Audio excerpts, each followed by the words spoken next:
ആ രാവൂട്ടി മാങ്ങ പാട്ടത്തിന് കൊടുത്തിട്ട് പൈസ തരാണ്ട് മുങ്ങി അടക്കുവാന്ന്.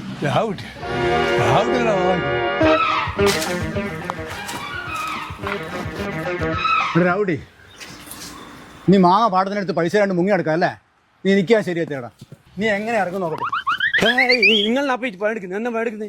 എടാ രാവുട്ടി, നീ ആ പൈസ എടുത്തോട്ടെ. എനിക്ക് പ്രതിയോട് സ്വഭാവം അറിഞ്ഞൂടെ? പ്രതിയോട്ടാ പിന്നെ മാങ്ങ വിറ്റെടുത്ത് പൈസ കിട്ടിയില്ല. ഈ ഒന്നാമത് ഈ മാർച്ചിന്റെ വർഷം കൊണ്ട് പണം മൊത്തം ബ്ലോക്കാണ്. നിങ്ങൾ പൈസ ഞാൻ 2 ദിവസം കൊണ്ട് തരും. ഇനി 1000 റുപ്യല്ലേ ബാക്കിയുള്ളൂ. കൊടുത്ത് ചോദിക്കട്ടെ. പൈസ ഇല്ല. ഇതാ നിങ്ങൾ 1000 റുപ്യ അതാ അത് 1500 ഇത് 1500 500 നിങ്ങൾ അടത്തായ 500 അടുത്ത പോലത്തെ പാടം എടുത്ത് നമുക്ക് കൊടുക്കാം. ഓക്കെ, കുറെ നടത്തിച്ചല്ലേ നീ നടക്കുക. അവനവൻ കുരുക്കുന്ന കുരുക്കഴിച്ചെടുക്കുമ്പം കുലുമാൽ